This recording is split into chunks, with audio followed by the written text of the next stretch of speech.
ప్రత్యేకంగా ఈరోజు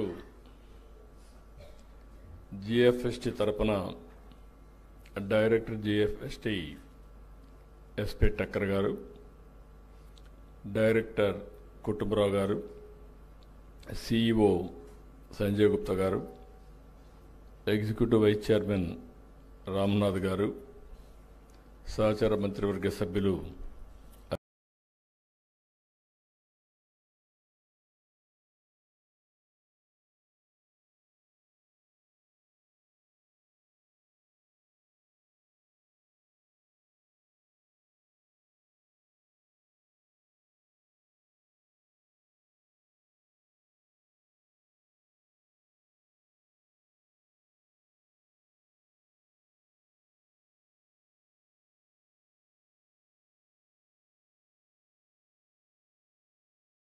నాయుడు గారు, అదే మరి శ్రీనివాస్ గారు, గౌరవ శాసనసభ్యులు రామ్మోహన్ రావు గారు, చీఫ్ సెక్రటరీ గారు,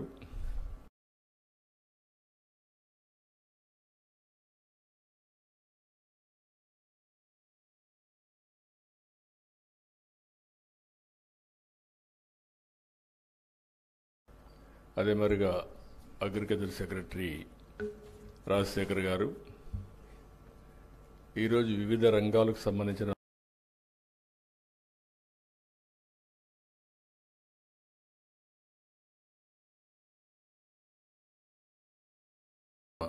చాలామంది వచ్చారు. మీరు 2 రోజులుగా 3వ రోజు ఇది జిఎఫ్ఎస్టి ఆధ్వర్యంలో మీరు ఒక మాటలో చెప్పాలి మేఘో మదనం చేశారు. ఇక్కడ ఫస్ట్ టైం డిబేట్ చేయడమే కాకుండా మీ అనుభవాలు అవన్నీ క్రోడీకరించారు. అవన్నీ క్రోడీకరించి లైవ్ స్టాక్ ఎట్టుండాలి, ఏ విధంగా ఉంటే లాభాలు వస్తాయి, ఏ విధంగా ఉంటే లాంగ్ టర్మ్లో సర్వైవ్ అవుతుంది, ఏ విధంగా మనం ముందుకు పోవాలనే విషయాలు మాట్లాడారు. దీనికి మనస్ఫూర్తిగా మీ అందరినీ అభినందిస్తున్నా. ధన్యవాదాలు, కంగ్రాచులేషన్స్. అదే సమయంలో జిఎఫ్ఎస్టి అది ఒక ఆలోచన. ఈరోజు వరల్డ్ ఎకనామిక్ ఫోరం ఉంది. వరల్డ్ ఎకనామిక్ ఫోరంకి ప్రపంచంలో అన్ని దేశాలు అక్కడికి వెళ్తున్నాయి. అక్కడికి వెళ్ళినప్పుడు నెట్వర్కింగ్, నాలెడ్జ్ షేరింగ్, అదే సమయంలో ఒకరినొకరు పరిచయాలు చేసుకోవడం కాకుండా ఎంఓయూలు చేసుకోవడం, ఇలాంటి అనేక కార్యక్రమాలు జరుగుతాయి. ఒకసారి అక్కడికి వెళ్తే అన్ని దేశాలు తిరిగే పని ఉండదు. మనం ఎవరిని కావాలంటే వాళ్ళని కలిసి మన బిజినెస్ ఒకసారి రెన్యూ చేసుకొని కొత్త విషయాలు నేర్చుకొని మనం వస్తూ ఉంటాం. అందుకే 95 నుంచి నేను ఎప్పుడూ చెప్తా ఉంటాను, ఒక విద్యార్థిగా నేను ఉంటాను, అనునిత్యం నేర్చుకుంటానని చెప్పాను. అదేవిధంగా ప్రతి సంవత్సరం కూడా వెళ్తాను. ఈ సంవత్సరం కూడా మళ్ళీ వెళ్ళొచ్చాను. దానివల్ల అనేక విషయాల్ని రెన్యూ చేసుకునే అవకాశం వస్తుంది.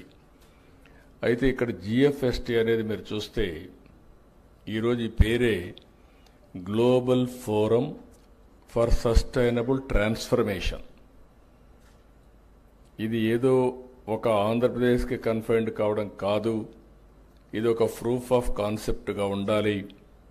ఇది ఒక గ్లోబల్ ఫోరమ్గా ఉండాలి. ఈరోజు టెక్నాలజీ మెచ్యూర్ అయింది. దీన్ని ఏ విధంగా ఆలోచించాలో ఆలోచించి ఒక 5-6 సంవత్సరాల కంటే ముందు ఈ ఆర్గనైజేషన్ స్టార్ట్ చేశాం. ఇక్కడ డబ్బులు ముఖ్యం కాదు, టెక్నాలజీ ఈజ్ అవైలబుల్ నౌ. మొన్నటి వరకైతే మనం క్వాంటమ్ వ్యాలీ గురించి, క్వాంటమ్ కంప్యూటింగ్ గురించి మాట్లాడలేదు. హైదరాబాద్లో ఆ రోజు నేను స్టార్ట్ చేసింది ఐటెక్ సిటీ విత్ ఐటీతో స్టార్ట్ చేస్తే ఎగ్జాక్ట్గా 25 సంవత్సరాలు. ఈరోజు ప్రపంచంలో ఎక్కడికి పోయినా అక్కడ భారతీయులు ఉన్నారు, అందులో తెలుగు వాళ్ళు ఉన్నారు. హైయెస్ట్ పర్ క్యాపిటా ఇన్కమ్ సాధించిన ఏకైక వ్యక్తులు ఎవరంటే భారతీయులు అని చెప్పి కూడా నేను మీకు తెలియజేస్తున్నా. అమెరికాకు పోయినా, ఆస్ట్రేలియాకు పోయినా, ఎక్కడికి పోయినా అందులో 35% తెలుగు వాళ్ళు ఉన్నారు. దీనికి కారణం సింపుల్గా మీరందరూ ఆలోచిస్తే మనం ఆర్థిక సంస్కరణలు 91లో వచ్చాయి. అంతవరకు లైసెన్స్ రాజ్యం ఉండేది. ఏ పని చేయాలన్నా గవర్నమెంట్ పర్మిషన్ ఇస్తేనే ఆ పని చేసేవాళ్ళం. ఎప్పుడైతే ఆర్థిక సంస్కరణలు వచ్చాయో లిబరలైజేషన్ స్టార్ట్ అయింది.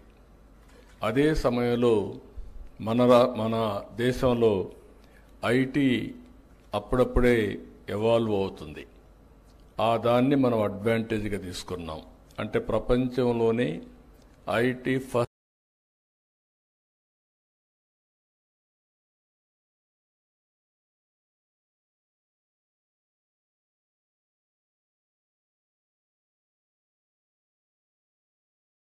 మూవర్ అడ్వాంటేజ్ తీసుకున్న దేశం, అందులో రాష్ట్రం ఆంధ్రప్రదేశ్ అని చెప్పి కూడా నేను మీకు తెలియజేస్తున్నా. అది అనదర్ అడ్వాంటేజ్.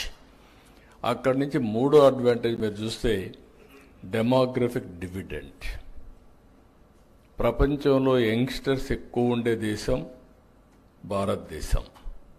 ఒకప్పుడు నేను ఫ్యామిలీ ప్లానింగ్ మాట్లాడా, ఇప్పుడు నేను పాపులేషన్ మేనేజ్మెంట్ మాట్లాడుతున్నా. ఆ రోజు నేనే చేశా, ఈరోజు మళ్ళీ నేనే చేస్తున్నానంటే భవిష్యత్తును ఆలోచించి ఇలాంటి నిర్ణయాలు చేస్తున్నాం. దీనివల్ల జరిగినటువంటి డెవలప్మెంట్ మీరు ఒక్కసారి చూస్తే, ఎప్పుడైతే ఎకనామిక్ రిఫార్మ్స్ వచ్చాయో పబ్లిక్ ప్రైవేట్ పార్ట్నర్షిప్ వచ్చింది. అంత మునుపు ప్రభుత్వాలు డబ్బులు లేవు, మేమేమి చేయలేము అని చెప్పే దగ్గర నుంచి పబ్లిక్ ప్రైవేట్ పార్ట్నర్షిప్తో ఏ పనైనా కూడా సుజావుగా చేసే పరిస్థితికి వచ్చారు. ఒక రోడ్డు కావాలి, ఒక టెలిఫోన్ సర్వీస్ కావాలి, పవర్ కావాలి, లేకపోతే ఒకటి రెండు కాదు, అనేక సేవలు అందించడం దీంట్లో ప్రారంభమైంది. దీంతో వెల్త్ పెద్ద ఎత్తున క్రియేట్ అయింది, ప్రజలకు సదుపాయాలు వచ్చాయి. ఒకప్పుడు విశాఖపట్నం నుంచి విజయవాడకు రావాలంటే నరక యాతనగా ఉండేది. నేను చీఫ్ మినిస్టర్గా ఒకసారి నెల్లూరుని తిరుపతికి పోవాలంటే ఒక్కొక్క రోడ్డు 5-6 అడుగుల కిందనుండేది. గుంతలు, గోతులు చాలా భయంకరంగా ఉండేటివి. దీనివల్ల ఏదైతే ఇప్పుడు నేషనల్ హైవేస్ చూస్తే one of the best roads వచ్చాయి. ఒక విధంగా చెప్పాలంటే ఒకసారి సంతోషం. మలేషియాని చూశాను నేను ఆ రోజుట్లో. చిన్న దేశం, బుడ్డ దేశం, 2 కోట్ల జనాభా. వాళ్ళది east west corridor 8 lane road. ఇది ఎర్లీ 90s. అది చూసిన తర్వాత మన దేశం ఎందుకు మరి చేయలేకపోతుందంటే, ఆనాడుండే ప్రధానమంత్రితో గట్టిగా పట్టుబడితే, నేను పదే పనిగా చెప్తే లాస్ట్లో ఈయని first road proof of concept వేసాం నెల్లూరు నుంచి చెన్నై వరకు. ఆ తర్వాత గోల్డెన్ క్వాడ్రిలేటరల్ రోడ్ వచ్చింది. ఇప్పుడు ఏ డిస్ట్రిక్ట్ పోయినా నేషనల్ హైవేస్ వచ్చాయి, బ్రహ్మాండంగా ఇన్ఫ్రాస్ట్రక్చర్ వచ్చింది. దీనివల్ల యూజర్స్ కొంత డబ్బులు పే చేస్తున్నారు. దానివల్ల వాళ్ళకి కంఫర్ట్ వస్తుంది, టైం సేవింగ్, పెట్రోల్ ఆదా అవుతుంది, లేకపోతే రైడింగ్ కంఫర్ట్ వస్తుంది, అనేక బెనిఫిట్స్ వచ్చే పరిస్థితి వచ్చింది. దీనన్నిటి వల్ల బెటర్ లివింగ్ స్టాండర్డ్స్ వచ్చాయి ప్రజలకి, కమ్యూనికేషన్లోనే లేకుంటే ఏ విషయంలో, అన్ని విషయాల్లో. అయితే ఈరోజు మనం గుర్తుపెట్టుకోవాల్సింది హ్యావ్స్ అండ్ హ్యావ్ నాట్స్ మధ్య డబ్బులుండే వాళ్ళ దగ్గర ఎక్కువ డబ్బులు వెళ్ళిపోతున్నాయి, డబ్బులు లేని వాళ్ళు పేదరికంలోనే ఉన్నారు. ఇవన్నీ ఆలోచించిన తర్వాత ఆ రోజు మేము ఆలోచించింది global forum for sustainable transformation కింద. నాలెడ్జ్ ఉంది ప్రపంచం మొత్తం, టెక్నాలజీ అవైలబుల్ ఉంది. ఊబరైజేషన్ ద్వారా ఎందుకు మనం పొలిటికల్ ఐడియాలజీని, అంటే పబ్లిక్ పాలసీస్ని ఎందుకు ప్రమోట్ చేయకూడదు, ఎందుకు ఆంటర్ప్రెన్యూర్స్ని ప్రమోట్ చేయకూడదని ఆలోచించాం. ఆ ఆలోచన నుంచి పుట్టిందే ఈ జిఎఫ్ఎస్టి. ఇంత మునుపు కూడా నేను కొన్ని ఆర్గనైజేషన్స్ డెవలప్ చేశాను. నాంది ఫౌండేషన్. నేను అమెరికాకు పోతే 95లో ఫస్ట్ టైం అమెరికాలో అందరూ ఒకటి అడిగారు, మీరు సీఎంగా ఉన్నారు, బాగానే ఉంది, మేము ఆ రాష్ట్రానికి సేవ చేయాలనుకుంటున్నాం, దేశానికి సేవ చేయాలనుకుంటున్నాం. ఒకవేళ ఒక్కొక్కసారి అధికారం శాశ్వతం కాదు, శాశ్వతంగా పని చేయాలంటే ఒక ప్లాట్ఫామ్ క్రియేట్ చేయాలంటే, ఆ రోజు నేను మేధావులందరితో మీటింగ్ పెట్టి ఆలోచించి పేరు నేనే పెట్టి రెడ్డి ల్యాబ్స్ అధినేత అంజయ్ రెడ్డి చైర్మన్గా చేశాను. ఆయన చనిపోయే ముందు ఆలోచించి నేను అప్పచెప్పిన బాధ్యత ఆనంద్ మహేంద్రకు ఆయన అప్పచెప్పి ఇది చేశారు. ఈరోజు ఆ ఆర్గనైజేషన్ ఇండియా మొత్తం సర్వీస్ చేస్తూ ఉంది. అరకు కాఫీని ప్రపంచం మొత్తం తీసుకువెళ్ళిన వ్యవస్థ నాంది ఫౌండేషన్ అని చెప్పి కూడా నేను మీకు తెలియజేస్తున్నా. ఈరోజు అరకు ప్రపంచం అంతా కూడా మీ పరిస్థితికి వచ్చింది. ఇలాంటివి అనేక ఇష్యూస్లో మీరు చూస్తే సమాజ హితం కోసం కొన్ని పనులు చేస్తూ ఉంటాం. ఒకప్పుడు మీరు చూస్తే ఎన్టీ రామారావు గారి కళ ఒక క్యాన్సర్ హాస్పిటల్ ఉండాలని. మా అత్తగారు క్యాన్సర్తో చనిపోయారు. ఆ రోజు అమెరికాకు పోయి ట్రీట్మెంట్ తీసుకునే పరిస్థితికి వచ్చాం. అలాంటప్పుడు ఒక క్యాన్సర్ హాస్పిటల్ కానీ ట్రస్ట్ లెవెల్లో పెడితే బాగుంటుందని ఆలోచించి ట్రస్ట్ లెవెల్లో ప్రారంభించారు. దాన్ని బాగా డెవలప్ చేశాం. 10 ఏళ్లకు మునుపు బాలకృష్ణ గారికి ఇస్తే ఈరోజు one of the best cancer hospital in India trust లెవెల్లో వర్క్ చేసేది బసవతారకం క్యాన్సర్ హాస్పిటల్ అని చెప్పి కూడా నేను మీకు తెలియజేస్తున్నా. ఇలాంటివి ఎన్టీఆర్ మెమోరియల్ ట్రస్ట్ స్టార్ట్ చేశాం. నా ఆలోచన ఒకటే, మనం అందరం కూడా తిరిగి సమాజానికి ఇవ్వాల్సిన అవసరం ఉంది. మనం బాగుంటే చాలదు. ఆ ఆలోచనతోనే జిఎఫ్ఎస్టీ తయారు చేస్తే ఇటీవల కాలంలో నేను అధికారంలోకి వచ్చినాక 3వ కాన్ఫరెన్స్ పెట్టారు. ఇప్పుడిప్పుడే నేను ఒకటే చెప్పాను వీళ్ళకి కూడా, నా మీద ఆధారపడద్దండి, దీనికి ప్యాటర్న్ మాత్రం నేను. మీ తెలివితేటలతో మీరు ముందుకెళ్ళాలి. భారతదేశమే కాదు ప్రపంచం మొత్తం మెచ్చుకునే విధంగా మీరు పనిచేసి ఈ పేరు తెచ్చుకోవాల్సిందిగా టక్కర్ గారికి, సంజయ్ గుప్తా గారికి, కుటుంబరావు, రామనాథన్ గారికి నేను ఆదేశించాను. ఆ దిశగా వాళ్ళు పయనిస్తున్నారు. వారికి మనస్ఫూర్తిగా కంగ్రాచులేషన్స్, ఆల్ ది బెస్ట్.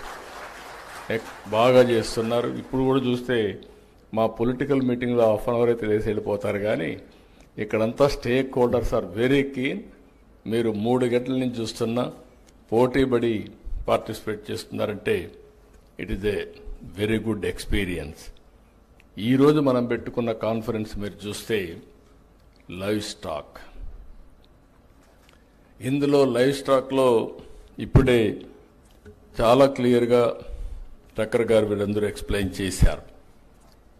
ఇందులో మీరు చూస్తే 42 లక్షల మంది లైవ్ స్టాక్ మీద కుటుంబాలు ఆధారపడుతున్నాయి. ఇందులో 3 కేటగిరీస్గా చేశారు వారు.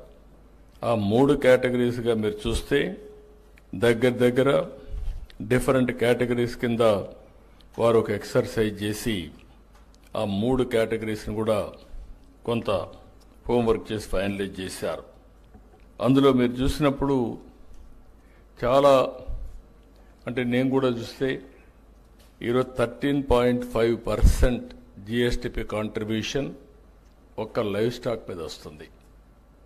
42 లక్షల మందికి జీవనోపాధి ఈరోజు లైవ్ స్టాక్గా తయారైంది. అందులో మిల్క్ ఒకటి, డైరీ ఒకటి, మిల్క్ తర్వాత పౌల్ట్రీ ఒకటి, దీని తర్వాత మీట్ ఒకటి, ఈ షీప్ కానీ ఇవన్నీ. ఇప్పుడు పిగ్గరీ కొద్దిగా అక్కడక్కడ ఉంది. ఇవన్నీ చూసినప్పుడు కామన్ మ్యాన్ అంతా కూడా చాలామంది డైరీ వల్ల కరువు జిల్లాల్లో జీవనోపాధిలోకి వస్తూ ఉంది. 15 రోజులకు ఒకసారి డైరీ నుంచి డబ్బులు వస్తున్నాయి. ఆ డైరీ నుంచి వచ్చే డబ్బులతో వాళ్ళ జీవనోపాధి కూడా సులభం అవుతా ఉంది. పిల్లలకు స్కూల్ ఫీజు కట్టడం కానీ, లేకుంటే ఫ్యామిలీ మెయింటెనెన్స్ కానీ, ఇవన్నీ చాలా సులభంగా చేసుకునే పరిస్థితి కూడా వస్తున్నారు. ఇలాంటివన్నీ ఆలోచించినప్పుడు వారు ఇచ్చిన డేటా చూసినప్పుడు చాలా సంతోషం. డాష్ బోర్డ్ ఇప్పుడే మనం చూసాం. దగ్గర 3 టైర్ స్ట్రక్చర్ ఒకటి ఎస్టాబ్లిష్ చేశారు. Tier 3, tier 2, tier 1. ఇందులో 23,431 మంది టైర్ 3లో ఉన్నారు. అంటే వాళ్ళందరూ కూడా 1 లక్ష రూపాయల కంటే కిందన ఆదాయం. రెండో టైర్ చూస్తే 46,982 మంది ఉన్నారు. అదే మరి టైర్ 3 చూస్తే 32,244 మంది, ఒక 6-7 లక్షల నుంచి 10 లక్షల వరకు ఆదాయం వచ్చే పరిస్థితి వస్తూ ఉంది. అంటే దీన్ని బట్టి చూసినప్పుడు మనం అందరం కూడా ఆలోచించాల్సింది, వీళ్ళ ఆదాయాన్ని పెంచడానికి ఏం చేస్తే బాగుంటుందనో ఒక ఎక్సర్సైజ్ చేశాం. మీరు ఒకే విషయం మనం గుర్తుపెట్టుకోవాల్సిన అవసరం ఉంది. తెలుగుదేశం పార్టీ ఎప్పుడు కూడా ఆలోచించేది ఒక విజన్తో ఆలోచిస్తాం. ఆ విజన్తో మాటలు చెప్పడం కాదు, చేసి చూపిస్తున్నాం. ఎప్పుడు కూడా తెలుగుదేశం పార్టీ అధికారం ఉన్నప్పుడు 5 సంవత్సరాలకు ఒకసారి రైతు ఆదాయం డబుల్ అవుతా ఉంది. వేరే గవర్నమెంట్లు వచ్చినప్పుడు దాంట్లో 50% కూడా సాధించలేకపోతున్నారు. డైరీలో కూడా అదే మరిగా మీరు చూస్తే గడిచిన 14-19లో దగ్గర 11%, 21% CAGR సాధించాం ఒక డైరీలో. నేను ఆ రోజు కూడా ఒకటే ఆలోచించాను, డైరీ అనేది చాలా ముఖ్యం, జీవనోపాధి అని చెప్పి ఇప్పుడు మాట్లాడిన మిత్రులు చాలామంది మాట్లాడారు. వాళ్ళందరూ చెప్పింది కొన్ని సజెషన్స్ కూడా అప్పుడు ఇచ్చారు. అప్పట్లోనే సైలేజ్ ప్రారంభించాం. అప్పట్లోనే టెక్నాలజీ ఏ విధంగా పెనిట్రేట్ చేయాలనో అగ్రికల్చర్లో చాలా విషయాలు చేశాం. అవన్నీ కూడా రాను ఇదే పరిస్థితి వచ్చింది. ఈరోజు ఇన్ని ఒడుకుదుడుకులు సరిగా చేయకపోయినా ఈ సంవత్సరం మనం చూస్తే 1,69,000 కోట్ల రూపాయలు లైవ్ స్టాక్లో జిఎస్టిపి కాంట్రిబ్యూషన్ ఉంది. ఇది హైయెస్ట్ అమంగ్ ఆల్ సెక్టర్స్. ఒక 10 సెక్టర్లు ఉంటే ఫస్ట్ సెక్టర్ లైవ్ స్టాక్ ఒకటి 1,69,000 కోట్లుంది. దీని తర్వాత హార్టికల్చర్ కూడా చాలా ఫాస్ట్గా గ్రో అవుతా ఉంది. మీరు ఒకసారి చూస్తే 18 లక్షల హెక్టార్లో హార్టికల్చర్ ఉంది. 1,55,000 కోట్ల రూపాయలు జిఎస్టిపి కాంట్రిబ్యూషన్ వస్తుంది. వ్యవసాయం దగ్గర ఇప్పుడు చేసేదే చూస్తే 50 లక్షల హెక్టార్లు వ్యవసాయం చేస్తారు. వాళ్ళ ఆదాయం 51,000 కోట్ల రూపాయలు జిఎస్టిపి కాంట్రిబ్యూషన్ ఉంది. 18 లక్షల కాంట్రిబ్యూషన్ 1,55,000 కోట్లు. 50 లక్షల హెక్టార్ల కాంట్రిబ్యూషన్ 51,000 కోట్ల కాంట్రిబ్యూషన్. అది చూసిన తర్వాత మొన్నే ఆదేశాలు ఇచ్చాను, డబల్ చేయమని. 18 లక్షల హెక్టార్లని 36 లక్షల హెక్టార్లు రాబోయే 5 ఏళ్లు చేస్తే వీళ్ళ ఆదాయం కూడా డబుల్ అవుతుందనే ఉద్దేశంతో ఆదేశాలు ఇచ్చాను. దాని టెక్నాలజీ కూడా ఇంటిగ్రేట్ చేస్తున్నాం. అవన్నీ చేస్తే చాలా వరకు ఉపయోగపడుతుంది. ఈరోజు ఇంకొక పక్క చూస్తే మీరు దేశంలో వ్యవసాయ రంగంలో ఫాస్ట్ గ్రోయింగ్ స్టేట్ ఆంధ్రప్రదేశ్. వ్యవసాయ రంగంలో మనం నెంబర్ 1, దాంట్లో సందేహం లేదు. అయితే ఇక్కడ వచ్చింది ఏంటంటే మీరు గుర్తుపెట్టుకోవాల్సిన 2 ఉన్నాయి. వ్యవసాయ రంగం ఒకప్పుడు ఆంధ్రప్రదేశ్ కూడా వ్యవసాయ రంగమే ఆధారం, అన్నపూర్ణగా పేరుగాంచింది. ఆ రోజు కూడా మీరు ఒకసారి చూస్తే నేను ఆలోచించిన విధానం, వ్యవసాయం ఉండాలి, సర్వీస్ సెక్టర్ అభివృద్ధి కావాలి, ఇండస్ట్రీ కూడా రావాలి. అప్పుడే మనకు రాష్ట్రానికి ఆదాయం పెరుగుతుంది, ఉపాధి అవకాశాలు మెండుగా వస్తాయి. రెండవది, రాష్ట్రం కూడా సంపద సృష్టించుకుంటూ ముందుకు పోయే అవకాశం వస్తుంది. ఈరోజు మీరు చూస్తే తెలంగాణ, అందుకే నేను ఆ రోజు ఆలోచించి సర్వీస్ సెక్టర్కి వెళ్ళాం. ఈరోజు తెలంగాణ చూస్తే మీరు 67% సర్వీస్ సెక్టర్ ఉంది, అగ్రికల్చర్ 14% ఉంది. ఇంకొక పక్కన ఇండస్ట్రీ 21% మిగిలింది ఉంది. ఆంధ్రప్రదేశ్కి వస్తే సర్వీస్ సెక్టర్ 46% తగ్గిపోయింది, 44% ఉంది. వ్యవసాయం చూస్తే 32%కి వెళ్ళింది. ఇంకొక పక్కన వ్యవసాయ రంగం బాగా ఉంటే అందరికి ఆదాయం వస్తుంది, అయితే రాష్ట్రానికి ఆదాయం ఎక్కువ రాదు. అది కూడా గుర్తుపెట్టుకోవాలా. తెలంగాణలో హైదరాబాద్ వల్ల 75% గవర్నమెంట్ ఆదాయం హైదరాబాద్ నుంచే వస్తుంది, సర్వీస్ సెక్టర్ నుంచి వస్తుంది. జిఎస్టిపిలో రాష్ట్రంలో ఏ రాష్ట్రాలు మీరు చూస్తే వ్యవసాయ రాష్ట్రం మంది అయితే 6.3% ఆదాయం వస్తుంది. తెలంగాణ 9.3% జిఎస్టిపిలో ఆదాయం రాష్ట్రానికి వస్తుంది. ఎక్కువ డబ్బులు వస్తే ఎక్కువ పనులు చేయగలుగుతాం, తక్కువ డబ్బులు వస్తే చేయలేం. కానీ ఇక్కడ నా సంతోషం ఏంటంటే కనీసం రాష్ట్రానికి ఆదాయం రాకపోయినా రైతులకు ఆదాయం వస్తే రైతులు బాగుపడతారనే ఉద్దేశంతో ఈరోజు వినూత్నంగా ఆలోచిస్తున్నాం. మీరందరూ గుర్తుపెట్టుకోవాలి, ఫుడ్ హ్యాబిట్స్ మారాయి. ఒకప్పుడు అందరూ రైస్ తినేవాళ్ళు, కొన్ని ప్రాంతాల్లో రాగి తినేవాళ్ళు, కొన్ని ప్రాంతాల్లో జొన్నలు తినేవాళ్ళు. కానీ ఫస్ట్ టైం మన నాయకుడు ఎన్టీ రామారావు గారు వచ్చిన తర్వాత అందరికీ రైస్ ఇవ్వడం మొదలుపెట్టారు. 2 రూపాయల కేజీ బియ్యం వచ్చింది. కరువు ప్రాంతాల్లో అప్పుడప్పుడే రైస్ తినడం ప్రారంభించారు. కానీ ఈరోజు వచ్చిన పరిస్థితులు మారాయి. రైస్ ఎక్కువ తింటే డయాబెటీస్ వస్తుంది. ఫుడ్ హ్యాబిట్స్ దీనివల్ల మారిపోతున్నాయి.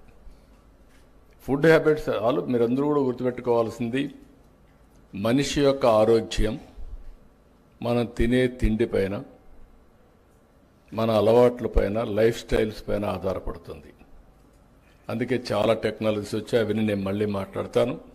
కానీ ఈరోజు ప్రపంచం మొత్తం ఆహారపు అలవాట్లు పెరిగి ప్రోటీన్ రిచ్ ఫుడ్కి వెళుతున్నారు. ప్రోటీన్ అంటే మీరంతా కూడా చికెన్, ఫిష్, లేకుంటే ఎగ్స్. మన మిత్రులు చెప్తున్నారు ఎగ్స్ డిమాండ్ తగ్గిందని, కరెక్టే. కానీ ఎడ్యుకేషన్ కూడా అవసరం. కనీసం నేనైతే మార్నింగ్ అయితే బ్రేక్ఫాస్ట్ ఉండదు, ఓన్లీ ఆమ్లెట్ ఉంటుంది. అది నా మొత్తం లైఫ్ స్టైల్లోనే మార్చుకున్నాం. ఈ విధంగా ప్రతి ఒక్కరు కూడా మార్చుకుంటున్నాం.